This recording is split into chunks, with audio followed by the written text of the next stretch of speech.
कि जो भी चीजें आपकी हैं, अगर आप उसे पुख्ते तौर पर स्वाभिमान से स्वीकार नहीं करेंगे तो दूसरा व्यक्ति उसका सम्मान नहीं करेगा। वैसे ही विभिन्न संस्कृतियां भारत पर आक्रमण करती आई और मूल्यह्रास भी हुआ, लेकिन ये है कि किसी न किसी महापुरुष के माध्यम से, किसी न किसी संस्कृति के माध्यम से हम लोग आज तक चलायमान हैं और सनातन संस्कृति जैसी हमारी है तो वो तो खत्म होने का कोई मतलब ही नहीं है। कि एक जो सत्ता जिसके पास आ जाती है वो किसी न किसी रूप में उसे पकड़ के रखना चाहता है, फिर जो परंपरा होती है ना उसे रूढ़ी में बदल देता है। वर्तमान सरकार और वर्तमान जो हमारे प्रधानमंत्री हैं, मुझे लगता है कि वो सबसे अच्छे हैं इस मामले में, क्योंकि क्या होता है ना कि जो आप हैं वो बताना जरूरी है। जो भारत भूमि है उस भारत भूमि में रहने वाला व्यक्ति हिंदू है, धर्म विशेष से नहीं जोड़ना चाहिए ना। जिसका मन तन मन हिंदू है वो हिंदू है।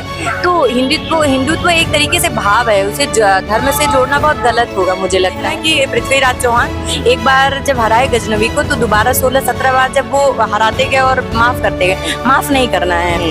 कोई भी अगर आपके सीने पर चढ़ करके आपको प्रभावित करने का प्रयास कर रहा है, परास्त करने का, तो आप डट करके उसे जवाब दीजिए, क्योंकि जब तक जवाब नहीं मिलेगा लोगों को, यही तो जरूरत है हमारे देश में।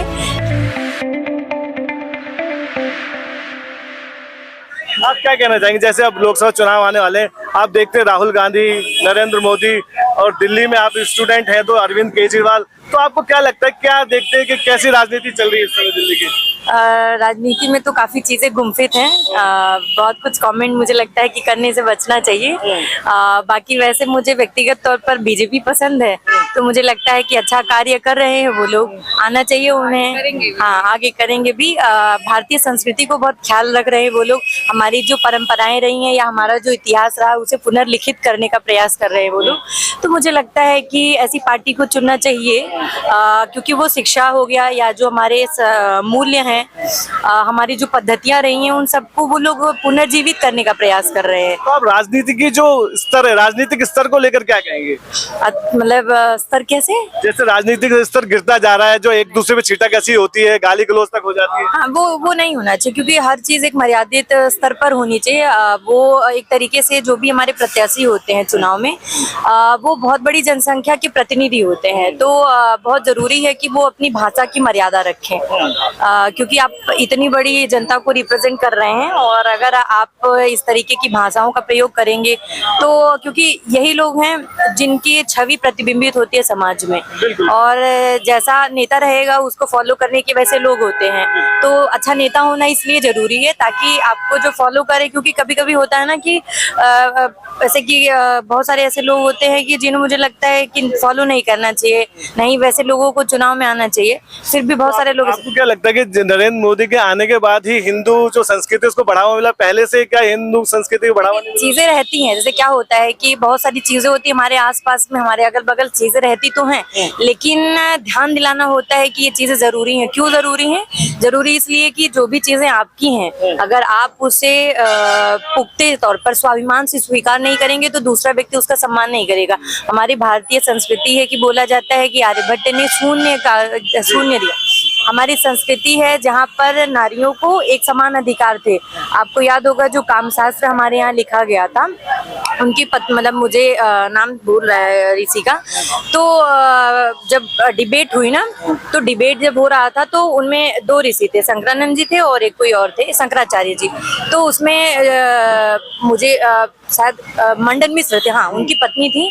तो मंडन मिश्र ने ये कहा कि ये हमारे बीच में जो शास्त्रार्थ होगा इसका निर्णय आप करेंगी। तो आप ये देखिए, हमारा मूल्य इतना मजबूत था कि एक पति अपनी पत्नी को ये बोल रहा है कि वो किसी और से शास्त्रार्थ करेगा, आप निर्णय देंगी। तो हमारे यहाँ महिलाओं की स्थिति अभी ऐसा नहीं कि ये तो क्या होता है कि एक समय के बाद चीजों का पतन होता रहता है। तो वैसे ही विभिन्न संस्कृतियां भारत पर आक्रमण करती आई और मूल्यह्रास भी हुआ, लेकिन ये है कि किसी न किसी महापुरुष के माध्यम से, किसी न किसी संस्कृति के माध्यम से हम लोग आज तक चलायमान हैं और सनातन संस्कृति जैसी हमारी है तो वो तो खत्म होने का कोई मतलब ही नहीं है। वो हमेशा मतलब ये होता नहीं कि नदी की जो धारा होती है वो निरंतर परिवर्तमान होती है, लेकिन वो जो एग्जैक्ट है वो एग्जैक्ट बनी रहेगी, उसमें नए मूल्य ऐड हो जाएंगे और थोड़ी सुंदर हो जाएगी। तो मुझे बात करें आध्यात्मिक, आप मुझे लग रहा है आध्यात्मिक में ज्यादा। एक्चुअली मैं साहित्य की विद्यार्थी हूँ और मतलब कि जो साहित्य है, जो सारी चीजें, तो हम लोग देखते हैं, हमारे यहाँ मैं देखती हूँ कि कभी भी किसी प्रकार का जातिगत जो भेदभाव हम देखते हैं वो एक समय की देन है कि लगातार जो बाहरी आक्रमण हुए या कि क्या होता है कि एक जो सत्ता जिसके पास आ जाती है वो किसी ना किसी रूप में उसे पकड़ के रखना चाहता है, फिर जो परंपरा होती है ना उसे रूढ़ी में बदल देता है। जैसे कि हमारे यहाँ वर्णगत मतलब कि जो भेद था वो वर्ण के आधार पर, वर्ण ये कि जिस व्यक्ति का जो कर्म है, कर्म के आधार पर हमारे यहाँ विभाजन थे। तो जिसका जैसा कर्म है, जो बुद्धि से कार्य कर सकता है वो आपका ब्राह्मण हो गया, जिसके पास भुजबल अच्छा है वो आपका क्षत्रिय था, जिसके पास पेट भरण पोषण का है वो वैश्य था, और जो कुछ नहीं कर सकता था, अपने शरीर से कुछ योगदान दे सकता था, वो शूद्र हुआ। तो ये एक तरीके से कर्म के आधार पर था। अब क्या है कि जिसके पास जैसी सत्ता ही, क्या होता है जैसा मैं इंटरप्रेट करूंगी आदमी वैसा सुनेगा। तो मुझे लगता है कि वर्तमान जो हमारी केंद्र सरकार है उसका बहुत बड़ा योगदान है ये समझाने में, लोगों को, बाहर के लोगों को समझाने में कि हमारा देश कभी भी पिछड़ा हुआ नहीं था, कभी भी यहाँ पर इस तरीके के अंतर नहीं थे कि कोई बहुत ऊंचा है कोई बहुत छोटा है, समान थे सारे लोग, लोगों के कर्म जिस हिसाब से थे उस तरीके से उन लोगों को इज्जत मिली।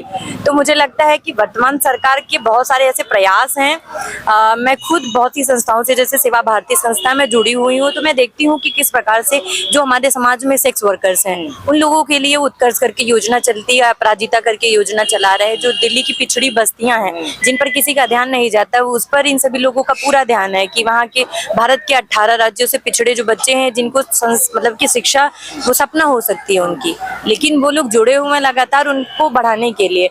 तो ये प्रेरणा सरकार से मिलती है। आपको क्या लगता है कि जिस तरीके से ये कहते हैं कि हमारा जो इतिहास है हमें गलत पढ़ाया गया, आप इस इतिहास के स्टूडेंट हैं, आप सब चीज देखती हैं, तो आप साहित्य में आपको क्या लगता है साहित्य को तोड़ मरोड़ के दिखाया गया 70 साल? नहीं, जैसे तोड़ मरोड़ कर नहीं, जैसे क्या होता है ना कि जाकी रही भावना जैसी प्रभु मूरत देखी तीन तैसी। तो क्या रहता है कि एक ही चीज को, अभी एक फोटो वायरल हुई थी माननीय राष्ट्रपति जी की, तो क्या था कि माननीय आडवाणी जी बैठे थे, हमारे प्रधानमंत्री जी बैठे थे, तो वहाँ बगल में एक फोटो लेने के लिए मैम खड़ी हुई।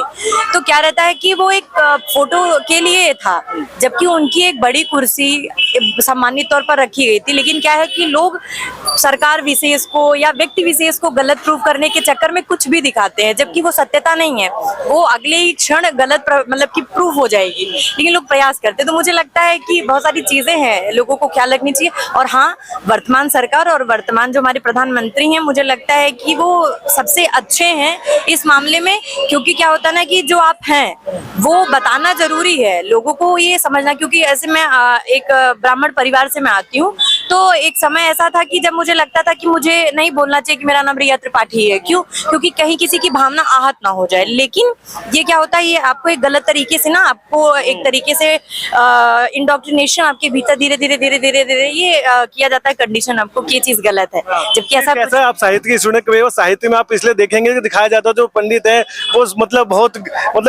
उसकी अवस्था बहुत ऐसी होती है। मुझे लगता है कि अगर आपका साहित्य, आपका शास्त्र अगर आज 21वीं सदी में है और निरंतर रहेगा, उसका सबसे बड़ा वाहक ब्राह्मण है ना, कि जो ये इतने मूल्य हैं, वो मूल्यों को अगर ब्राह्मण ने ना अपने ग्रंथों में संपुंजित करके यहाँ तक ना लेकर आए होते, और आगे तक ये जो अगर हमारे आज मनीषी हैं राजनीति से जुड़ रहे हैं, उनके वाया ही ये निरंतर बढ़ रहा है। तो मुझे लगता है कि ब्राह्मण को एक तरीके से क्या, देखिए जिसके पास भी कभी देखिए क्या होता है ना कि एक ही जगह हर तरीके के लोग हो सकते हैं, ये नहीं कह सकते कि क्या होता है कि ब्राह्मण है तो वो गलत ही होगा, ये गलत बात है। मुझे लगता है कि अगर हमारे समाज में सबसे ज्यादा कोई लिबरल है वो ब्राह्मण समाज है। क्यों? क्योंकि उसे पता है कि वो किस तरीके से हर एक व्यक्ति को कहीं ना कहीं सही कामों में लगा सकता है। तो क्या होता है कि इंटरप्रेट कैसे कर रहे हैं आप कि किसी भी समाज को किसी भी चीज, तो मुझे लगता है ये गलत इंटरप्रेट किया गया ब्राह्मण समाज को। क्योंकि मैंने मेरी आज 25, 26, 27 साल उम्र होने को है, तो मुझे लगता है कि मैंने इस तरीके के भेदभाव लिटरली नहीं मतलब फेस किए हैं, तो उसे गलत तरीके से मतलब दिखाया जाता है। और जैसे हमारे पॉलिटिक्स में और बाकी चीजों में मनीषियों को एक तरीके से प्रतिनिधित्व दिया जा रहा है, उससे लोगों को समझ में आएगा कि हमारा मूल क्या है। बीजेपी कहते हैं कि हिंदू राष्ट्र की बात होती है। हिंदू कहने का मतलब ये होता है कि जो भारत भूमि है, उस भारत भूमि में रहने वाला व्यक्ति हिंदू है। धर्म विशेष से नहीं जोड़ना चाहिए ना, जिसका मन तन मन हिंदू है वो हिंदू है। तो हिंदुत्व एक तरीके से भाव है, उसे धर्म से जोड़ना बहुत गलत होगा मुझे लगता है। 2024 में क्या होने वाला है? मोदी जी आएंगे और भाजपा आएगी, हमारा भगवा ध्वज लहराएगा, क्योंकि जो भगवा ध्वज है ना वो एक तरीके से तत्व पूजा करता है, व्यक्ति पूजा नहीं करता। तो वो जो हमारे भारतीयता का जो तत्व है ना उसको पूजता है। तो मुझे लगता है कि अभी भी मोदी जी हैं, आगे भी रहेंगे, और मुझे लगता है कि आना ही चाहिए, क्योंकि इस तरीके की विचारधारा को निरंतर मजबूती से रहना बहुत जरूरी है, ताकि लोगों को समझ में रहे। क्योंकि क्या रहता है ना कि आप कमजोर पड़ेंगे, आप अपने आप को कमतर दिखाएंगे तो बाहर का आदमी आपके ऊपर कब्जा करने का प्रयास करेगा। जैसे कि निरंतर से बोलते हैं ना कि पृथ्वीराज चौहान एक बार जब हराए गजनवी को तो दोबारा 16-17 बार जब वो हराते गए और माफ करते गए, माफ नहीं करना है। कोई भी अगर आपके सीने पर चढ़ करके आपको प्रभावित करने का प्रयास कर रहा है, परास्त करने का, तो आप डट करके उसे जवाब दीजिए, क्योंकि जब तक जवाब नहीं मिलेगा लोगों को, यही तो जरूरत है हमारे देश में कि हम लोग आजाद हो गए और हमारा मूल्य इतना मजबूत है और हम उसे छोड़ करके मतलब ये होता है कि जैसे अपनी बेसिक विचारधारा हमारे भीतर रह गई। हम जैसे पुलिस को देखते हैं, पुलिस हमारी सुरक्षा के लिए, लेकिन हमारे दिमाग में आज भी वो जो ब्रिटिशर्स थे वो वाला डर है। तो क्या हुआ है कि हमारे विचारधारा का उपनिवेशीकरण हो गया है।